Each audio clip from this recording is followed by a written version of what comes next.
Nobody at that Thanksgiving table thought I had two nickels to rub together. They knew Cal Mercer, the quiet one, the brother-in-law in the old work boots, the man who drove a truck older than half the people in the room, and lived in the same little brick house out on Pelham Road that he'd lived in for 30 years. That was fine by me. I learned something a long time ago that most folks never learn at all. When people decide you're not worth watching, they stop watching. And once a man stops watching you, you can build damn near anything right under his nose, and he'll swear up and down it isn't there. I'd been letting my brother-in-law believe a story about me for 22 years. Thanksgiving was the night he pushed it 1 inch too far. Welcome to Dad's bold revenge. Settle in and get comfortable, because this one takes its time getting where it's going, and it's worth the ride. Tell me down in the comments where you're watching from tonight. Hit that like button, and if you haven't already, go on and subscribe. Now, let me tell you how it happened. It was the last Thursday in November, Greenville, South Carolina, the kind of gray gold afternoon we get down here, when the season can't decide whether it's still fall or finally giving in to winter. My sister hosts Thanksgiving every year at her place out in the Augusta Road area, a big white house with black shutters and a magnolia in the front yard that her husband paid a man good money to shape because, God forbid, a tree just grow the way it wants. I pulled up around 2, sat in the truck for a minute before I went in. I always do that. Sit, breathe, get my face right. I love my family. I do. But walking into a room full of them on a holiday takes about the same preparation as walking into a room full of opposing lawyers, which I have also done, and which I'll get to. I had a bourbon pecan pie on the passenger seat that my wife had made that morning, and a 6-pack of the good local ale, not the kind you grab on sale, and I carried both up the walk. My sister opened the door before I knew. She's the youngest of us, and she's got that way of grabbing your face with both hands like she's checking you're still real. She smelled like cinnamon and turkey and that same drugstore perfume she's worn since 1989. You look tired, she said. I look 63, I said. It's the same thing. She laughed and pulled me in, and the house hit me all at once the way her house always does. Football on the big TV in the den. The smell of everything good. Kids somewhere upstairs making a racket. My mother in the good chair by the window, 88 years old and sharp as a tack, holding court over a plate of deviled eggs she had no intention of eating, just guarding. I went and kissed the top of her head, and she patted my hand and told me I was too thin, which is what she has told me at every meal since the Carter administration. And then I heard him, my brother-in-law. You always hear him before you see him. He's got a laugh that comes around the corner about 4 seconds ahead of the rest of him, big and loud and aimed, whether he knows it or not, at making sure the whole room registers that he has arrived. He was standing by the fireplace with a glass of something brown, my sister's husband, 58 years old, in a quarter zip the color of money, telling some story to my nephew and my cousin's boy, both of them nodding along like he was handing down scripture. He's been holding court in that house since they bought it. He builds custom homes, the big ones up in the mountains and out by the lake, and for about 15 years he's wanted everyone to believe he's one signature away from being a very important man. He spotted me across the room and his whole face opened up into that grin. Carl. He drew it out, 2 syllables where there's only one. He came over and clapped me on the shoulder, one of those grips that's supposed to read as warmth, but lands like a man planting a flag. Wasn't sure you'd make it. Figured you might still be under that truck of yours, trying to keep her running another year. She runs fine, I said. I bet she does. He winked at my nephew. 300,000 miles and counting. That's commitment, son. You don't see that kind of commitment anymore. My nephew laughed because that's what you do. I let it go. I've been letting it go for 2 decades. I went and got myself a glass of sweet tea because I quit the brown stuff a long time ago, and I made my rounds. I hugged the kids. I told my sister the house looked beautiful. I sat with my mother and let her tell me, again, the story of the year the oven broke and we ate turkey sandwiches by candlelight, which is honestly one of my favorite Thanksgivings we ever had, though I'd never say so out loud.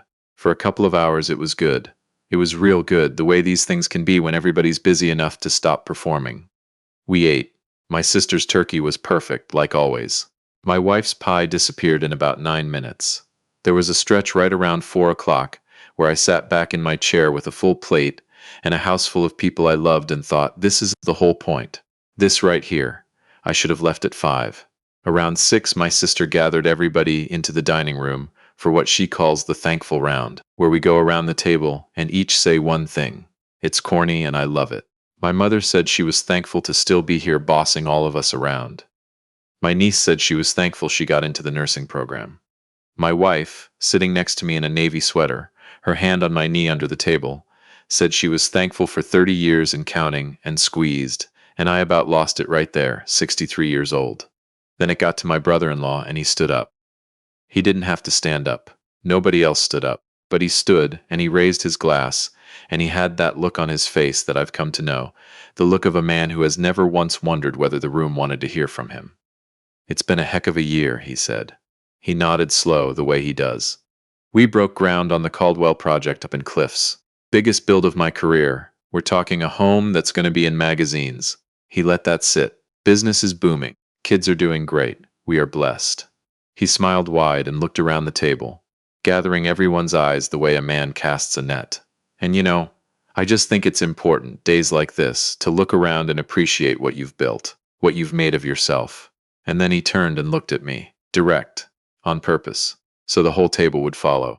"Now some of us," he said, that easy grin spreading, the kind that makes people think a man's joking when he is not, "some of us are 63 years old. No big career to point to. Same little house, same old truck, doing the same thing we've always done." A small laugh. "And hey, there's no shame in a simple life, Cal. I mean that. Not everybody's built to take the big swings." He raised his glass an inch in my direction, like a toast, like a kindness. "I just think it's nice you still come around. Keeps you connected to the rest of us out here in the deep end." The room went quiet. Not the good kind. You know that quiet. The one that falls when something's gone past the line and every single person at the table feels it land and nobody knows where to put their eyes. My sister's smile froze halfway up her face. My niece looked at her plate. My cousin's boy did that little laugh, just once, and then choked it off when he realized he was laughing alone. My mother's eyes came up off her deviled eggs and cut straight across the table to me, sharp and sorry all at once. And my wife's hand went still on my knee. I sat there for a second, and I looked at my brother-in-law, standing there with his Caldwell project and his magazine house and his quarters zip, and I felt something move in my chest. It wasn't anger. It was quieter than anger. It was something that had been patient a very long time and had just decided that tonight was the night. I set my glass down on the table, slow. The way you set a thing down when you want both your hands free. "Don't you worry about me," I said. My voice came out even, almost bored. "I'm doing just fine." He laughed and lifted his glass to the room like he'd landed the joke of the night. "That's what I love about you, Cal. Always so," he searched for it, content. I looked over at my mother and I smiled at her. A real one, nothing put on. "Mama, that cornbread dressing was the best you've made in years." She blinked, and then she smiled back, wide and relieved and grateful, and she reached over and patted my brother-in-law's arm like she was steering a boat away from rocks. "Sit down and eat, honey. Your food's getting cold." He sat. The moment broke. Plates clinked. The TV in the den came back up. He moved on to the next thing, because that's his gift. He never sits in a moment long enough to feel its weight. But under the table, something had just clicked into place inside me. Clean and quiet, like a key turning in a lock that had been waiting 22 years for the right hand. He had no idea. Not about the company. Not about the buildings on Main Street with my name on the deed sitting 4 miles from where he was eating his pie. Not about the bank, or the loans, or whose signature had quietly kept his whole life from going over the side more than once. None of it. And I had spent 2 decades making good and sure of that. They say pride's the most expensive thing a man can buy. My brother-in-law had been running up that tab for years. The Monday after Thanksgiving, the bill came due. It was raining that Monday, the slow gray rain we get down here in late November that doesn't have anywhere it'd rather be. I was at my desk by 7:15. Coffee from the diner on Augusta, where I've gone for going on 20 years, where the woman at the counter has my order poured before the door's done swinging because that's what 20 years buys you. A medium black coffee and somebody who remembers you. Small things. I've always been a man who notices small things. My building sits on the south end of downtown, 6 floors, brick and glass. The kind of view of the reedy river that makes people forget what they were going to say when they walk up to the window. I've watched it happen more times than I can count. Somebody comes in ready to argue a number, and then they hit the glass, and they just stop. I built that company over 30 years, industrial supply, and then logistics, and then the real estate that came with it. And I sold the operating side 8 years back for more money than my daddy made in his whole life put together. And I kept the buildings and the holding company, and I kept showing up to that office every morning, because a man's got to have some place to put his hands. Nobody in my family knew the shape of it. They knew I did something downtown. They knew I'd had a business. What they pictured was a little supply outfit running on fumes, because that's what I let them picture. I never corrected it. I drove the truck. I lived in the brick house. I wore the boots. The boots are comfortable. The house is paid for, and my wife loves the garden. The truck runs. Why would I trade any of it just so a man like my brother-in-law could feel right about himself? My phone rang at 9:52. I looked at the screen. It was him. I set my coffee down. I let it ring twice. Not to be dramatic. I genuinely needed those 2 seconds to decide which version of myself was going to answer the call. The brother-in-law, the businessman, or the man who had been quietly holding that family together with both hands since before half of them were born. I picked up on the third ring. His voice was wrong. I caught it right away. He's got a voice that's always a size too big for a phone, takes up room even through a speaker. This wasn't that voice. This was small. Cal, hey, you got a second? Oh, he needed a lot more than a second. I've got a few, I said. I leaned back and waited. He took a breath. I could hear him moving, pacing. He's always paced when he's cornered, even back when he and my sister were dating, and he was a kid pretending he wasn't scared of my daddy. So look, I'm just gonna say it straight. A pause. The Caldwell deal fell apart. I didn't say anything. The financing collapsed. The owner's lender pulled out Friday, the whole construction loan's frozen, and I've got. His voice cracked and recovered. I've got subs I owe. I've got crews on payroll Monday today, and I can't make it. I'm into the bank for a line I already maxed, and the draw I was counting on isn't coming. It's bad, Cal. Another breath. It's real bad. I knew about the Caldwell deal. I knew more about his business than he'd ever have believed. I'd watched him overextend on that build for a year, watched him stop carrying a reserve, watched him bet the whole company on one trophy house for one rich man who was never going to be loyal to anybody but his own checkbook. I'd seen this coming the way you see weather coming. The quiet stretched between us. Cal, you still there? I'm here, I said. How much? He told me the number. It was a big number. I didn't flinch. Not on the out. On the inside, I was thinking about Thanksgiving, about the way he'd turned and looked right at me in front of everyone I love, about my mother's eyes coming up off her plate, about my wife's hand going still on my knee. Come to my office tomorrow morning, I said. 9 o'clock. A beat of silence. Your office? Something shifted in his voice. Confusion, maybe, like he was opening a file in his head that hadn't been touched in years. You're still over on. I'll text you the address. Okay. A pause and then quieter, more honest than I'd heard him in a long time. Cal, I appreciate this, man. I do. I looked out at the river running gray and high under the rain.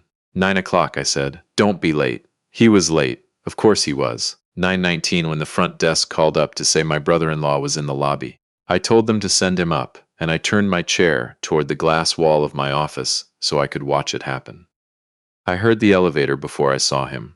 The doors opened onto the fifth-floor reception of my company, the marble, the river view filling the whole far wall, the young woman at the front desk who's worked for me 6 years smiling and saying good morning. And my brother-in-law walked out into all of it and just stopped. I watched him take it in, the space, the view hitting him from across the room like a wall of cold water. He turned a slow circle. He looked at the name on the wall behind the desk, big brush metal letters, Mercer, and I watched him read it and not understand it and read it again. There it is. I stood up, buttoned my jacket, and walked out to meet him. He looked at me, really looked at me, in a way he hadn't in 20 years. Cal. He gestured around at the whole floor, helpless. How long have you? Come on back, I said. I walked him past the open floor, the desks, the model of the riverfront development we broke ground on last spring, sitting under glass. For him it must have been like walking through a room he'd been wrong about his entire life. I opened the door to the conference room and held it. He walked in, and he stopped so fast I nearly ran into the back of him. Because sitting at the head of that long table, calm as Sunday morning, a cup of tea in front of her and a leather folder open at her elbow, was my wife. The quiet that followed was about the most complete quiet I have ever stood inside. He didn't move. The color went out of his face and came back wrong. There she was. The woman he'd called, 30 years ago, at my sister's engagement party. A sweet little nothing, a waitress with no upside. Not the kind of woman a man with ambition ought to tie himself to.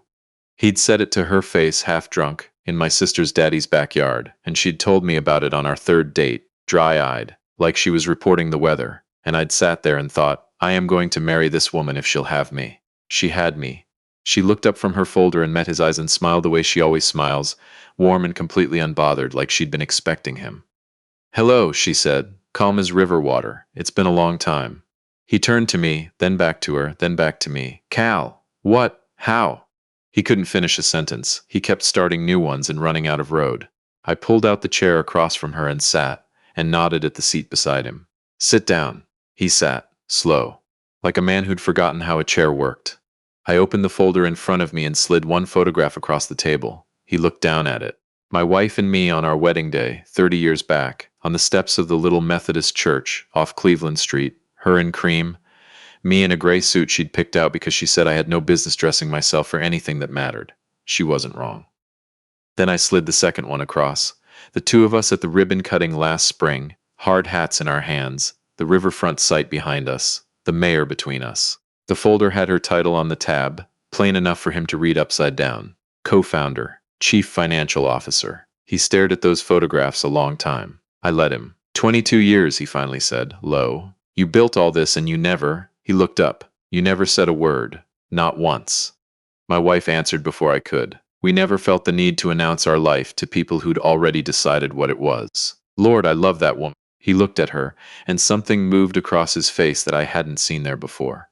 Not embarrassment, exactly. Deeper than that. The look of a man realizing the story he'd been telling himself about somebody else's life was never the real story. I owe you an apology, he said to her, and his voice had gone somewhere I'd never heard it go. 30 years is overdue. What I said back then, at that party. I was a fool, and I was cruel, and I stopped needing your apology a very long time ago, my wife said. Gentle, not warm. Gentle the way a doctor's gentle right before the truth. I've had a good life. A full one. She glanced at me, those eyes doing the thing they've done to my chest for 3 decades. He made sure of that.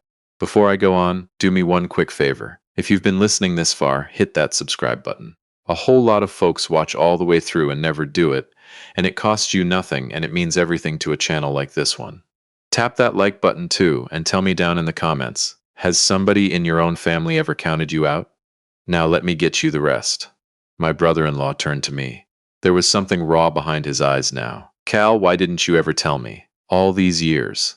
Why let me? He stopped. He couldn't say the rest of it. I looked at him a long moment. Calm. The way a man looks at a question he's known the answer to for years. Because I never had any interest in sharing my life with somebody who'd already made up his mind what it was worth, I said. I let it sit. You didn't ask me a real question in 20 years. You weren't curious. You were comfortable. Easier to have a brother-in-law you could feel tall standing next to. He opened his mouth, closed it. First time in 2 decades I ever watched that man have nothing to say. I folded my hands on the table. I'm going to walk you through something, I said. Just so we're clear going forward, so there's no more misunderstanding between us. I leaned forward, elbows on the wood. I never needed volume to make a point. 2009, the crash. You remember 2009? His jaw tightened. Yeah, you were 4 months behind on your shop, about to lose the lease and the trucks both. My sister was scared half to death and trying not to show it. You called me on a Sunday night, after 11, and you couldn't even get the words out. I kept my voice level steady, like I was reading off a gauge. I wired you what you needed Monday morning. You said 60 days. You never brought it up again. His throat moved. 2015, I said. The expansion loan. The one you threw the cookout for, told the whole family the bank finally believed in you. I let that one hang. The bank didn't approve that loan, son. I guaranteed it. I put my own buildings up as collateral, and I called in a marker with a banker who owed me, a man named Tanner you've never met, and I sat on the phone with him for an hour to get it done. I looked him dead in the eye. You stood up at that cookout and gave a speech about hard work. He had gone gray.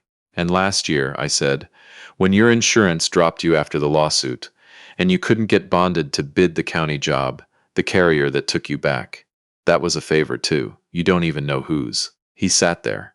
My brother-in-law, the loudest man at every table I've ever shared with him, the one who never met a silence he didn't rush to fill, sat there with both hands flat on the table and said absolutely nothing. I'm not telling you this to put you on the floor, I said, and I meant it.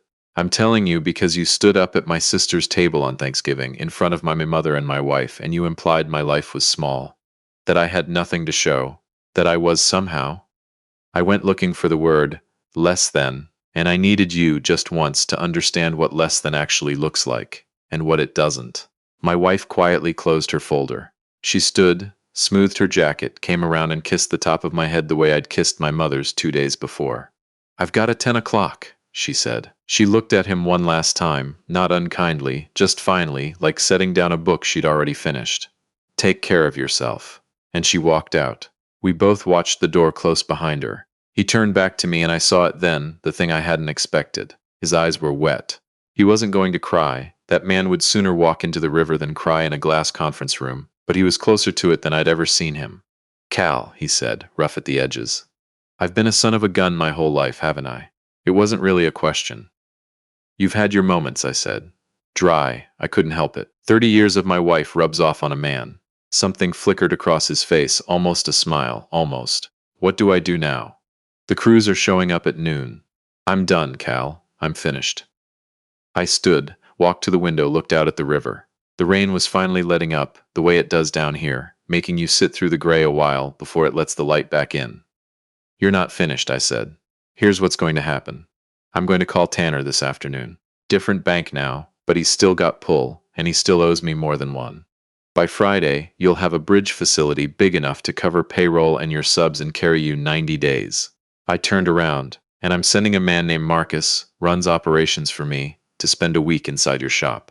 Your back office is a disaster, has been for years, and it's half of why one bad project could put you under. Marcus is going to fix it. You're going to let him. He blinked at me. You're my sister's husband. Simple. Final. And whatever I think of you, she loves you, and those kids of yours are my blood. I told you I'd help you, and I will. That doesn't change. He stood up slow and looked around the room one more time. The river, the model under glass, the quiet evidence of a whole life built without his permission. You had all this the whole time, he said, and you just let me run my mouth. You just sat there and let me. He couldn't finish it. Let you what? I said. Talk? Sure. I let you talk. I walked to the door and opened it, but I never once let it change a thing about who I was or what I was building. That's the difference between you and me. You needed everyone to know. I just needed it to be true. He walked past me into the hall, then stopped, turned around, and looked at me a long moment with the face of a man recalculating 22 years in real time. For what it's worth, he said quiet. I'm proud of you. I should have said that a long, long time ago. I let it land. Let it mean what it meant. Drive safe, I said. Roads are slick. He nodded and walked to the elevator and pressed the button, and when the doors opened and he stepped in, for just a second, right before they closed, I saw him. Not the loud one. Not the big talker. Just my sister's husband, looking smaller than I'd ever seen him, and more honest than he'd ever been. The doors closed. I stood in that hallway a minute, just breathing. Then I went back to my desk. There was already a text from my wife. How'd it go? I sat down and typed back, he finally knows. 3 dots. Then, did it feel good? I looked out the window. The rain had quit altogether, just like that, the sky cracking open over downtown, pale light coming through in long, slow strips across the rooftops and the river. My son had a thing that night, some work dinner where he wanted his old man to come meet his boss. My daughter had texted that morning asking if we'd watch the baby Saturday. My mother would want a full report and would pretend she didn't. It didn't feel like winning. I'll be honest with you. I thought it would. For 22 years I half thought it would, and it didn't. It felt like setting down something heavy I'd been carrying so long I'd stopped noticing the weight. It felt like quiet. It felt like enough. I typed back. Home by 6. Tell the kids we're getting barbecue. I set the phone face down on the desk. Outside, downtown was coming back to life. The streets shining, the light returning, the city moving on the way a city does, unbothered and unhurried. Some men spend their whole lives making noise just so they can feel like they matter. I spent mine quietly building something that did. And the funny thing about quiet is, by the time anybody notices what you made of it, it's already too late to take it from you.